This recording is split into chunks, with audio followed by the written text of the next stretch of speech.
Penyakit ini disebabkan oleh bakteri Yersinia pestis atau bakteri Pasteurella pestis. Menurut catatan sejarah dunia, pernah menjadi wabah yang mengerikan yang membunuh hampir 2/3 penduduk Eropa pada akhir abad ke-14. Wabah itu dikenal dengan nama Black Death. Mbak dinyatakan terkena leptospirosis. Assalamualaikum.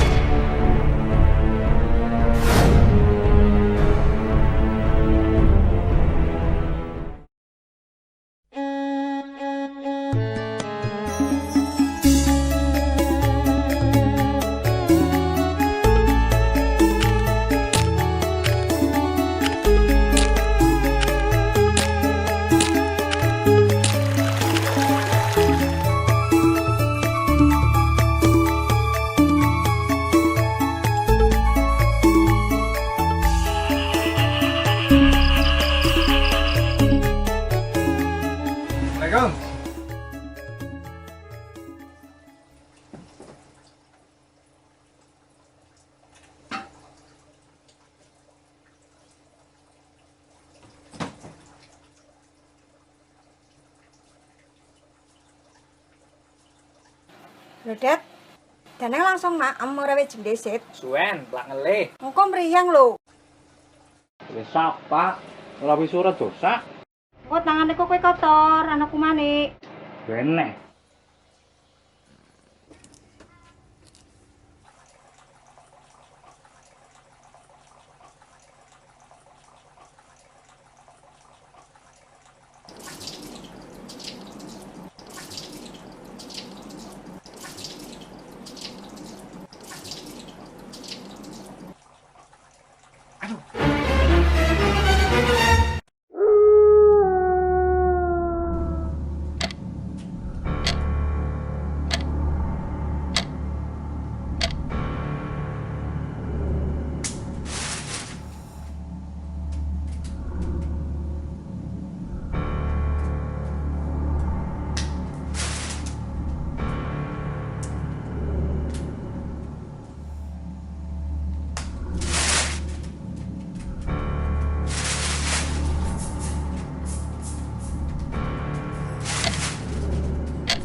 Sabar ya, Det.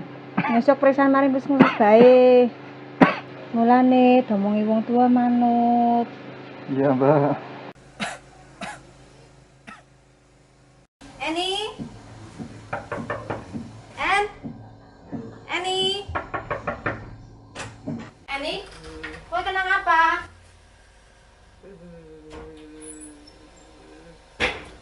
Loh. Kowe kenang apa? Awake panas banget. Awet kapan iki? Pak, bapake? Anak apa ya? Kie Eni kenang apa? Panas banget ki awake ki. Ya kan nganti kayak gue, kayak isar hitam. Kok ketempelan gue bukan? Gadukun baju, gadukun ya? Iya, ora apa-apa, yuk ben cepet mari. Ya. Gadukun bae yuk. Molamo.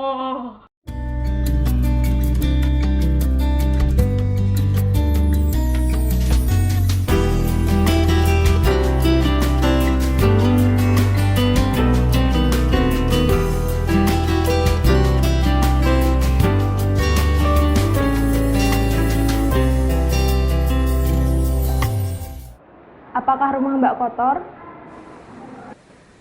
Dari gejala yang ada dan hasil pemeriksaan lab, Mbak dinyatakan terkena leptospirosis.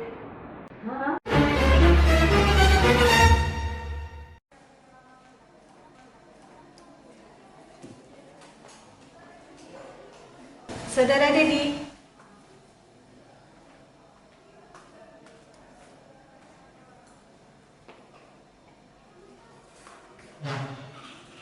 Jaga kebersihan lingkungan rumah.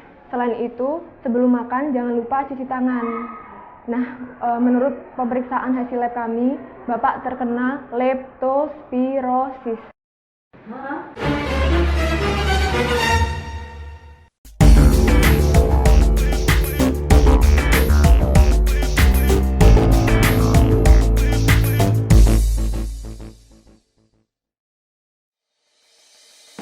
Assalamualaikum warahmatullahi wabarakatuh. Salam jumpa di Balai Penelitian dan Pengembangan Pengendalian Penyakit Bersumber Binatang Banjarnegara atau disingkat Balai Litbang P2B2 Banjarnegara. Film dokumentasi ini merupakan kelanjutan dari film kami yang pertama yang berjudul Mengenal Kehidupan Tikus. Dalam film ini kami akan mengajak pemirsa untuk mengenal penyakit-penyakit yang ditularkan oleh tikus serta pencegahan dan pengendaliannya. Mari kita ikuti bersama-sama.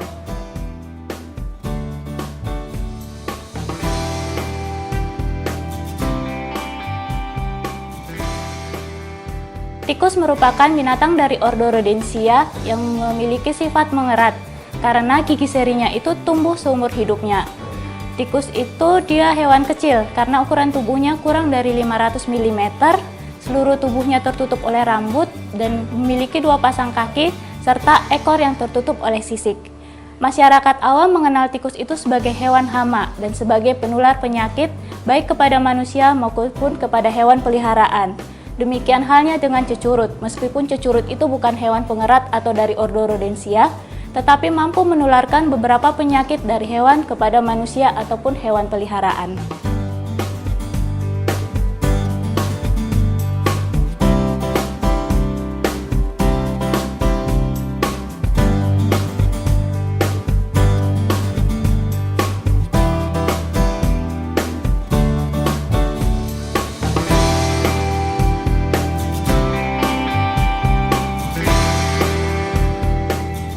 Penyakit tular Rodentia itu dikategorikan sebagai zoonosis yang dapat ditularkan melalui kontak langsung maupun secara tidak langsung kepada manusia ataupun hewan peliharaan. Kontak langsung dapat berupa terkena gigitan tikus ataupun terkena air kencing tikus. Sedangkan kontak tidak langsung dapat berupa gigitan ektoparasit ataupun tertular endoparasit dari tikus tersebut. Leptospirosis, pes, dan murine typhus adalah contoh penyakit yang ditularkan oleh tikus. Pernahkah Anda mendengar penyakit tersebut? Tahukah Anda apakah penyakit tersebut? Bagaimana cara penularannya? Dan bagaimana cara mencegah agar tidak tertular penyakit tersebut?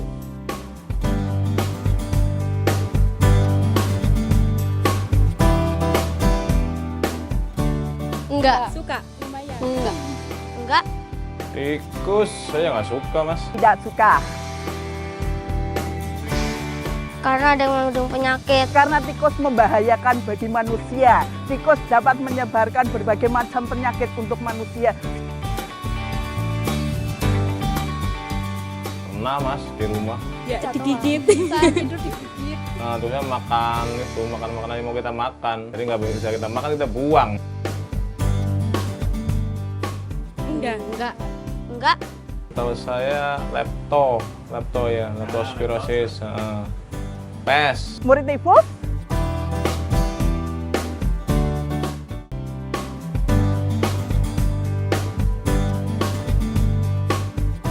Leptospirosis adalah salah satu penyakit yang ditularkan oleh tikus dan cecurut. Penyakit ini sering dikenal dengan sebutan penyakit kencing tikus. Masyarakat di beberapa kota besar di Indonesia, seperti di Jakarta, di Semarang, biasa mengenal penyakit ini sebagai penyakit pasca banjir. Leptospirosis ini disebabkan oleh bakteri Leptospira. Bakteri ini masuk ke dalam tubuh manusia melalui luka terbuka di kulit. Tikus yang di dalam tubuhnya mengandung bakteri Leptospira dapat menularkan penyakit ini melalui air kencingnya. Gejala leptospirosis ini mirip dengan beberapa penyakit seperti tipes, influenza, maupun demam berdarah denggi. Hasil penelitian Balai Litbang P2B2 Banjarnegara mengenai leptospirosis telah sering dilakukan. Penelitian tersebut meliputi deteksi dini hingga pemodelan upaya pengendalian. Penelitian di Ponorogo, Jawa Timur tahun 2012 dan Kulon Progo DIY tahun 2011 menunjukkan bahwa leptospirosis ditemukan di daerah pegunungan atau dataran tinggi, sehingga tidak selalu leptospirosis dihubungkan dengan banjir yang umum terjadi di daerah dataran rendah. Peluang tertular penyakit di daerah tersebut lebih besar terdapat pada warga yang suka mandi di belik atau sumber mata air terbuka yang berhubungan langsung dengan tanah, mencari rumput untuk makan ternak, serta penderes atau pencari nira kelapa. Penelitian di Demak tahun 2014 menunjukkan bahwa faktor yang berpengaruh terhadap pengendalian leptospirosis menurut causal loop diagram adalah mencegah kontak dengan urin tikus yang terinfeksi.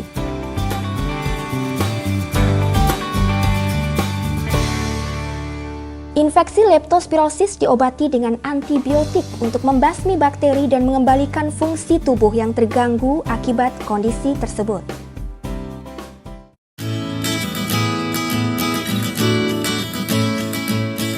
PES atau dalam bahasa Inggris disebut plague, menurut catatan sejarah dunia pernah menjadi wabah yang mengerikan yang membunuh hampir 2/3 penduduk Eropa pada akhir abad ke-14. Wabah itu dikenal dengan nama Black Death. PES disebut sebagai Black Death karena salah satu gejala penyakit ini adalah kehitaman pada ujung-ujung jari dan tingkat kematiannya yang tinggi.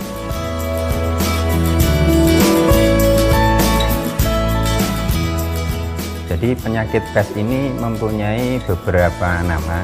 Kalau di Indonesia ada yang bilang sampar, ada juga yang bilang itu penyakit plague.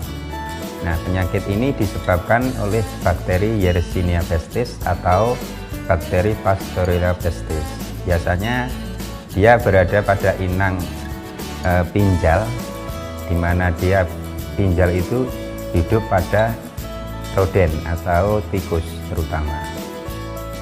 Jadi tikus di sini sebagai reservoir. Jadi tikus itu salah satu dari rodensia. Selain tikus, rodensia yang lain seperti bajing, tupai, atau hewan-hewan domestik seperti kucing juga bisa sebagai reservoir untuk penyebab dari Yersinia pestis itu. Hasil penelitian Balai Litbang P2B2 Banjarnegara di Kabupaten Boyolali tahun 2010 menunjukkan bahwa hasil uji serologis pada tikus yang tertangkap menunjukkan positif Yersinia pestis. Berdasarkan indikator sistem kewaspadaan terhadap penularan PES, dapat dikatakan Kecamatan Selo cukup rentan terhadap penyebaran PES. Jika tidak diobati, PES menyebabkan kematian pada lebih dari 50% penderita tipe bubonik dan hampir 100% pada tipe septikemia dan pneumonik. Tingginya angka kematian dipengaruhi juga oleh keterlambatan diagnosis, kesalahan diagnosis, keterlambatan pengobatan, atau ketidaktepatan pengobatan.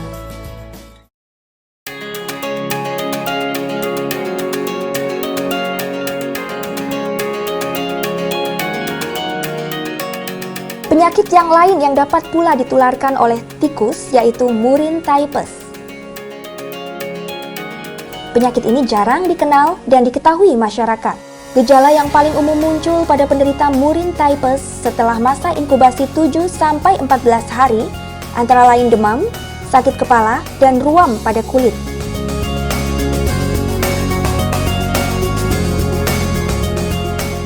Penyakit Murine typhus adalah salah satu jenis penyakit infeksi yang disebabkan oleh bakteri Rickettsia. Dia ditularkan oleh ektoparasit yang menginfestasi beberapa jenis mamalia, salah satunya dari kelompok tikus. Kantor kami, Balai Litbang P2B2 Banjarnegara, pernah melakukan penelitian mengenai Murine typhus ini di Kota Semarang. Dari hasil penelitian kami, sebanyak 26% dari penderita demam akut yang kami periksa serumnya ternyata menunjukkan hasil yang positif terinfeksi penyakit Murine typhus berdasarkan pemeriksaan ELISA. Dari hasil penelitian kami yang secara signifikan menunjukkan adanya hubungan dengan terjadinya penularan penyakit Murine typhus ini adalah faktor kondisi rumah, yaitu ada tidaknya plafon, dan faktor pekerjaan. Jadi beberapa pekerjaan ternyata memang memiliki resiko untuk terjangkit penyakit ini. Di antaranya adalah pekerjaan sebagai buruh bangunan dan sebagai petugas kebersihan. Demikianlah sekilas mengenai penyakit yang ditularkan oleh tikus serta kegiatan penelitian dan pengembangan Balai Litbang P2B2 Banjarnegara dalam upaya mengendalikan tikus dan penyakit yang ditularkannya.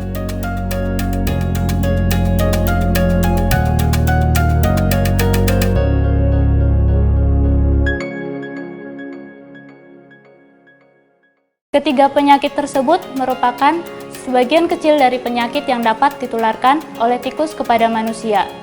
Sebenarnya penyakit-penyakit tersebut merupakan penyakit yang dapat dicegah.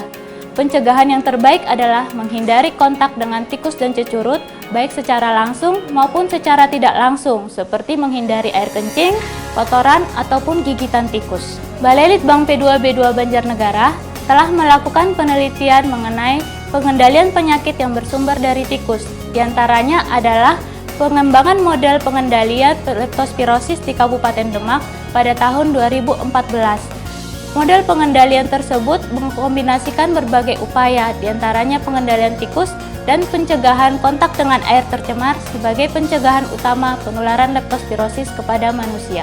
Selain itu, Balai Litbang P2B2 Banjarnegara juga telah melakukan penelitian mengenai model rumah rapat tikus atau rat proof di Kabupaten Pati pada tahun 2016.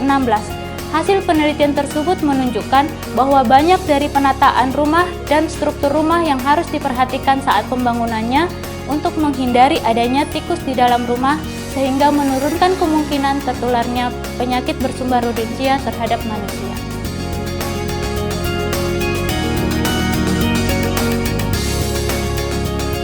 Terima kasih atas perhatiannya. Sampai jumpa di lain kesempatan. Salam sehat. Wassalamualaikum warahmatullahi wabarakatuh.